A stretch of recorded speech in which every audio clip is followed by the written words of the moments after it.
तो नमस्कार, मैं आनंद राज आप सबका आपके प्रिय यूट्यूब चैनल रेलवे मदद पे स्वागत करता हूं। रेलवे में कोई भी फॉर्म भरते समय, चाहे वो एनटीपीसी का हो या कोई भी फॉर्म हो, जो कैंडिडेट है उसका एड्रेस पूछा जाता है और इसमें दो एड्रेस पूछते हैं, वो पोस्टल एड्रेस और परमानेंट एड्रेस। इसमें जो कैंडिडेट है वो कई बार अपना एड्रेस चेंज करके दे देते हैं। सपोज करिए कोई कर्मचारी अगर मोतिहारी का है और वो पटना में तैयारी कर रहा है, तो वो अपना परमानेंट एड्रेस तो मोतिहारी का देता है, लेकिन जो पोस्टल एड्रेस है वो पटना का दे देता है, या इसी तरह से एड्रेस चेंज करके दे देते हैं।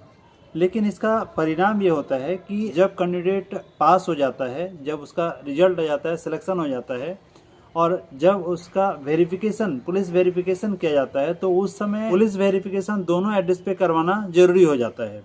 या फिर जब कैंडिडेट पास हो जाते हैं उस समय उनका एक फॉर्म भरवाया जाता है, अटेस्टेशन फॉर्म जो भरना पड़ता है, तो उसमें भी उनका एड्रेस पूछा जाता है कि आप इस एड्रेस पे कितने दिनों से रह रहे हैं। वहाँ भी कैंडिडेट को चाहिए कि वो एक ही एड्रेस दे। अगर वो दो एड्रेस देता है तो उस वैसी स्थिति में उन दोनों एड्रेस पे पुलिस वेरिफिकेशन करवाना ज़रूरी है। और रेलवे में ये नियम है कि जब तक आपका पुलिस वेरिफिकेशन होकर आ नहीं जाता है तब तक आपको परमानेंट पोस्टिंग नहीं दी जा सकती। आपको ट्रेनिंग के लिए भेज दिया जाता है और इस दौरान उनका जो पुलिस वेरिफिकेशन के लिए पेपर जाता है, आपने जितना एड्रेस डाला है, जहाँ पे आप 1 साल 2 साल से ज़्यादा रह रहे हैं, तो वहाँ पे पुलिस वेरिफिकेशन जाता है।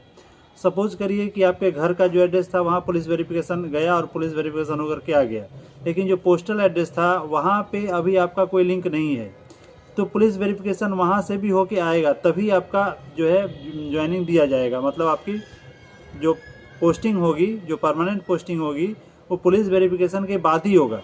तो कभी भी अपना जो एड्रेस है वो हमेशा एक ही रखें, चाहे वो अपना जब वो एनटीपीसी या आरआरबी का फॉर्म भरते हैं तब, या सिलेक्शन के बाद, फाइनल सिलेक्शन के बाद, जब वो किसी जोन में, डिवीज़न में जाके ज्वाइन करते हैं, उस समय उनको जो फॉर्म भराया जाता है, या ज्वाइनिंग के समय में जो आपको फॉर्म भेजा जाता है, बहुत सारे फॉर्म भेज जाएंगे जिसमें एड्रेस पूछा जाएगा, तो ऐसे में आप एक ही एड्रेस भरें ताकि आपका पुलिस वेरिफिकेशन जो है वो एक ही जगह से हो और जल्दी हो जाए। नहीं तो अगर एक जगह से पुलिस वेरिफिकेशन होके आ गया, दूसरी जगह से नहीं आया, तो उसका हम लोग वेट करते हैं। जब तक वो वहाँ से वेरिफिकेशन ना हो के आता है तब तक उनका ज्वाइनिंग नहीं दिया जाता है।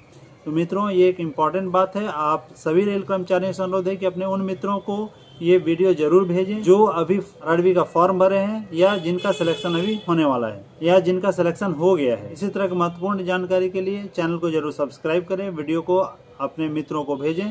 धन्यवाद मित्रों, बहुत बहुत धन्यवाद।